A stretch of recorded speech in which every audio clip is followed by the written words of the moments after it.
Todos aquí saben que son máximas, ¿cierto? Una máxima. Una frase así que es la máxima, ¿cierto? Estuve buscando para no salir con esa frase. Una máxima es una máxima, sino una definición de esto podría ser que una máxima expresa un pensamiento profundo de forma concisa y en pocas palabras, ¿cierto? A veces tenemos una máxima aquí, una frase. Estamos muy relacionados con esto porque normalmente en los estados mandamos máximas todo el tiempo. Y la Biblia, permítanme decirlo así, también tiene máximas. También tienen esas frases concisas, en pocas palabras, pero profundas. Y esa es una característica de las Escrituras. Cómo condensar en pocas palabras verdades tan profundas. ¿Sí? Voy a decirle entonces una máxima que encontramos en la Biblia, y esta máxima es de Pablo. Y yo sé que ustedes la conocen.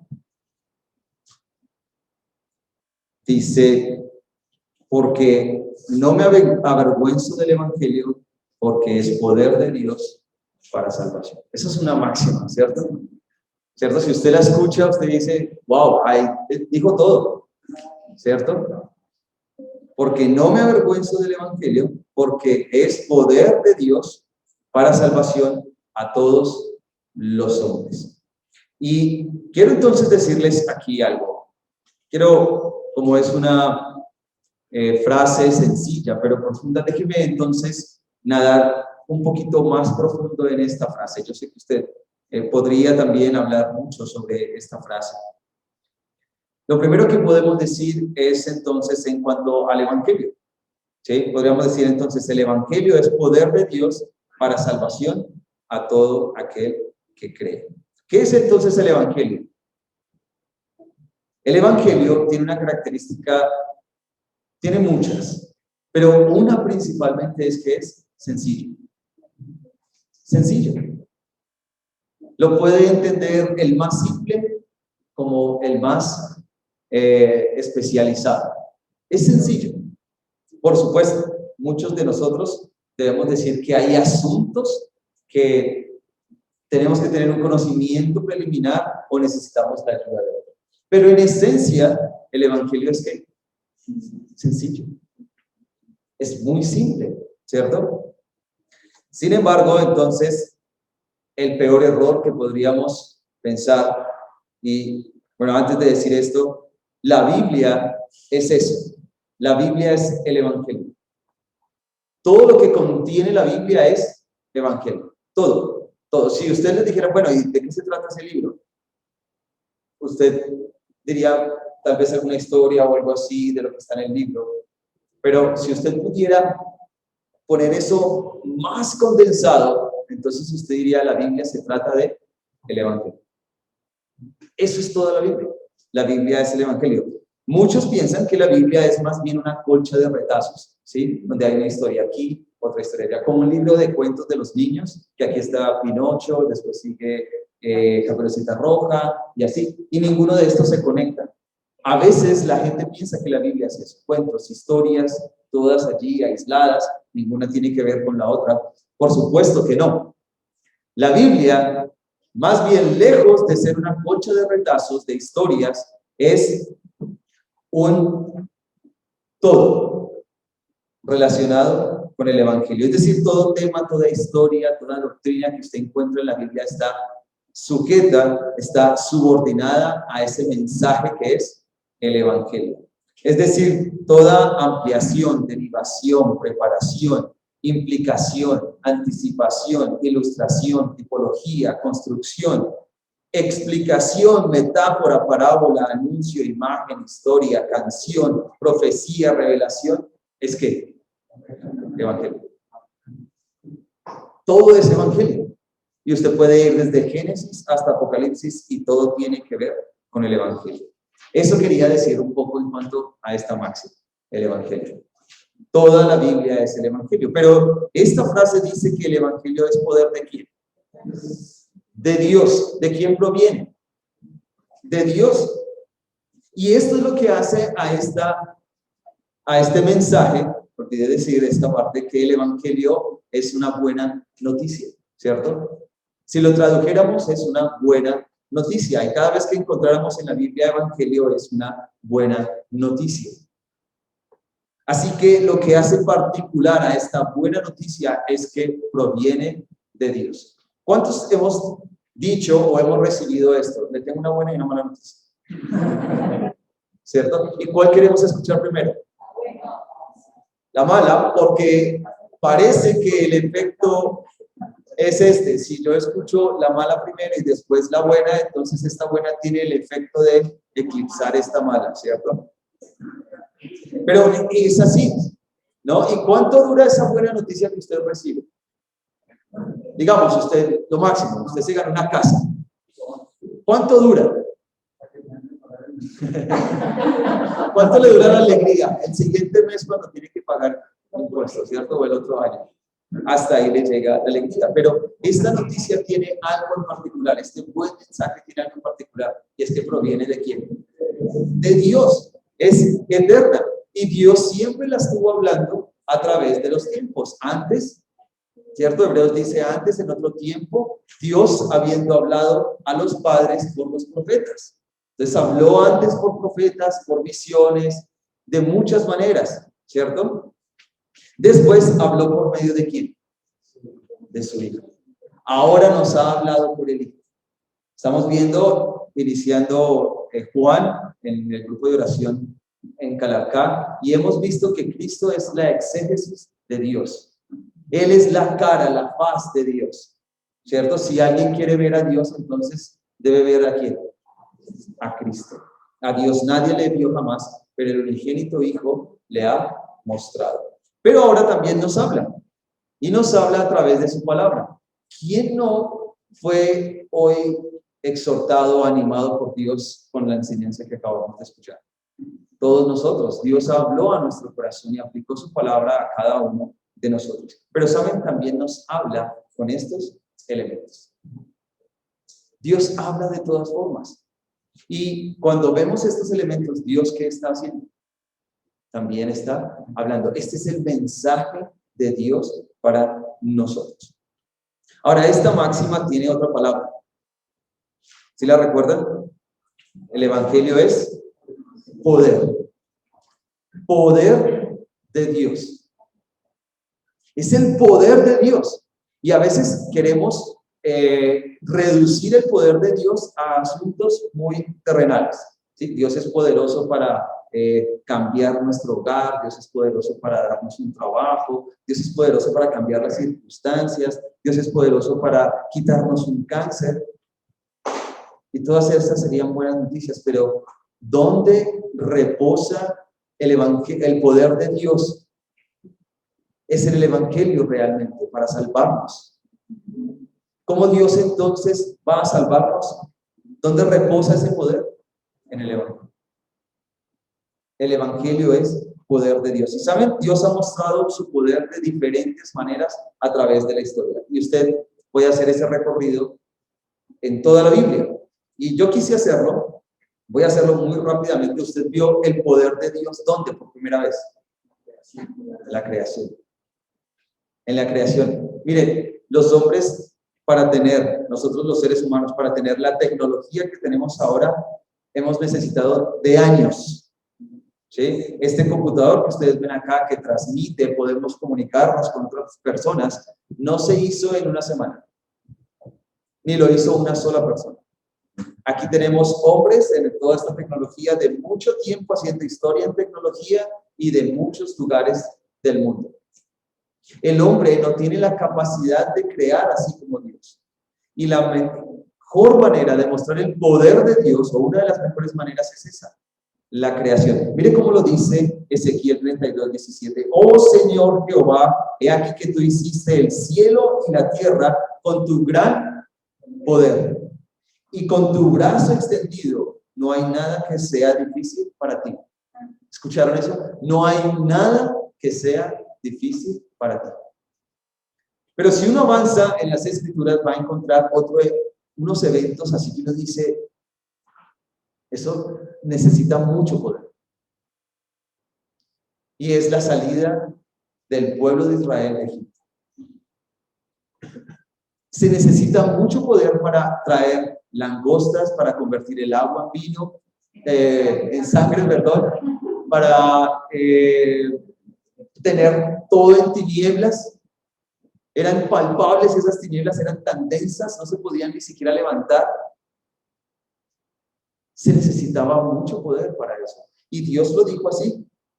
Mire, dice Éxodo 3, 20 al 21. Pero yo extenderé mi mano, hablando Dios mismo, y heriré a Egipto con todas mis maravillas que haré en él, y entonces os dejará ir. Y yo daré a este pueblo gracia en los ojos de los egipcios, para que cuando salgáis no vayáis con las manos vacías. Es increíble que Dios entonces hizo todas estas maravillas, ¿sí? Y lo logró hacer y sacó al pueblo, pero el pueblo no solo salió y ya. Dios tenía tanto poder para que las personas les dieran todo, para que se fueran, comida, ropa, todo, los despojaron. Eso demanda mucho poder, ¿cierto?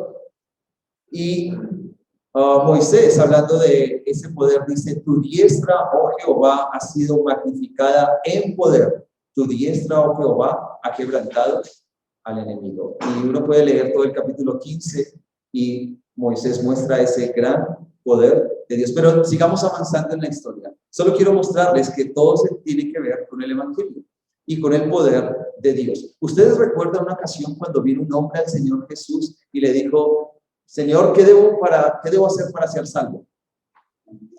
Y entonces él mostró su hoja de vida, sus credenciales, y dijo: mire, yo he hecho esto.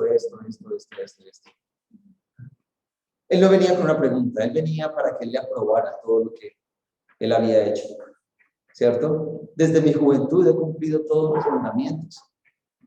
El Señor Jesús entonces le da una respuesta muy particular, le dice: ve y vende todo lo que tienes y sígueme. Y este joven rico, porque tenía mucho, aclara Marcos, se fue entristecido. Pero el punto no es ese. El punto es que los discípulos entonces se quedaron pensando: venga, pero ¿y entonces?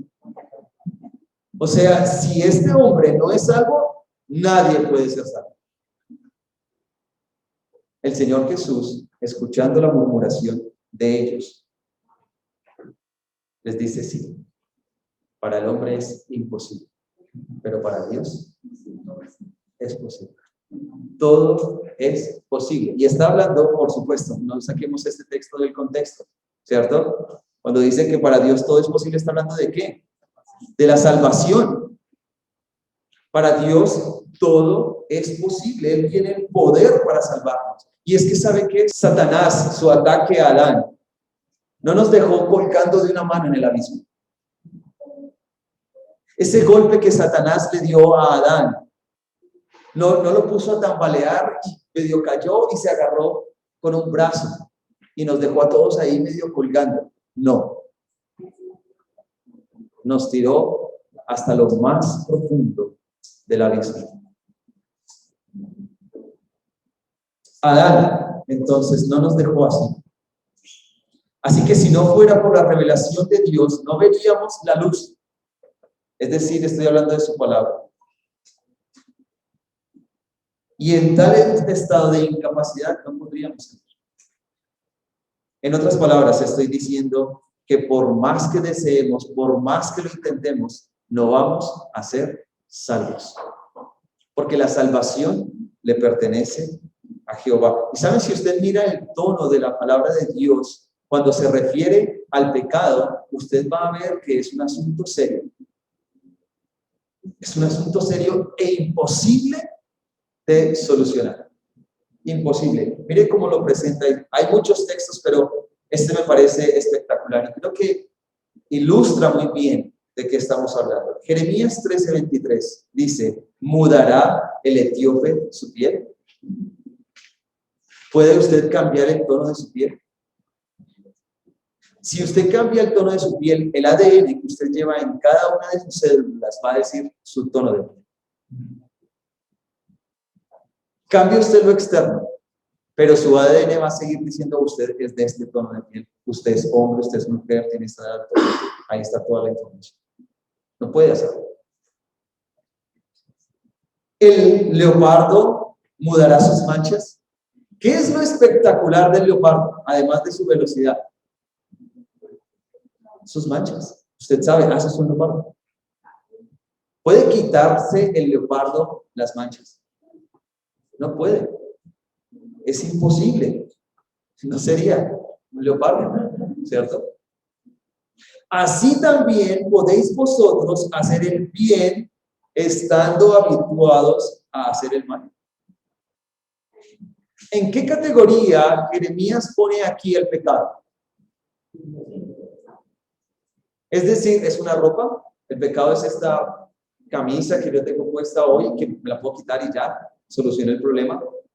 Está adherido. No lo puede quitar. Pero el problema es que ese pecado lo lleva a usted ¿a dónde? A un destino, a una condenación eterna. La Biblia dice que el pecado es como lepra, es estar muerto, es extranjero, es estar sin Dios, es estar ciego, es estar impuro, esclavo de Satanás. Es una llaga podrida. Está al nivel, todos estos asuntos están al nivel de lo irreversible. Usted no puede hacer nada.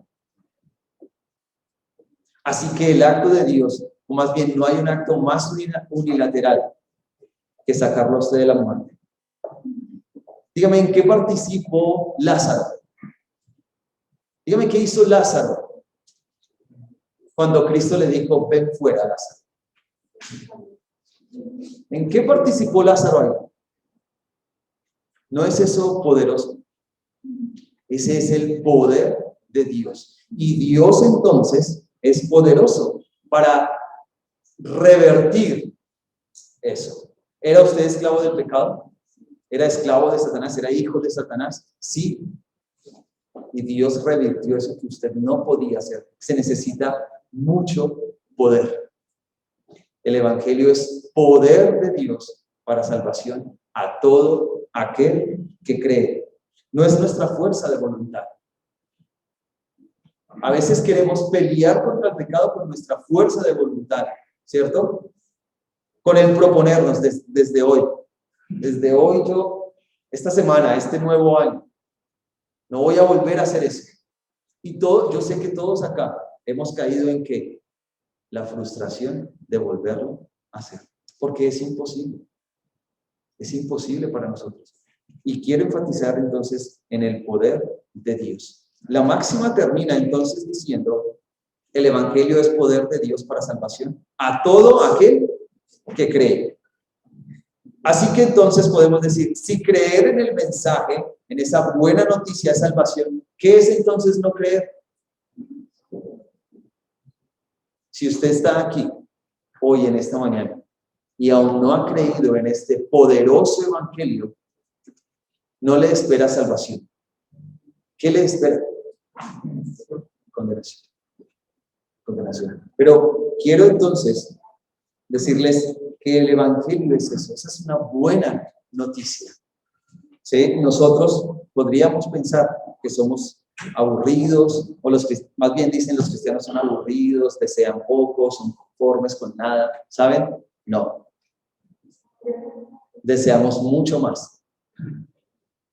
El hombre se queda con el paquete, con la envoltura que Dios da. Nosotros deseamos mucho más. Nuestro gozo es mayor, es más eterno. No es una felicidad de un día. Eso es poder de Dios para salvación.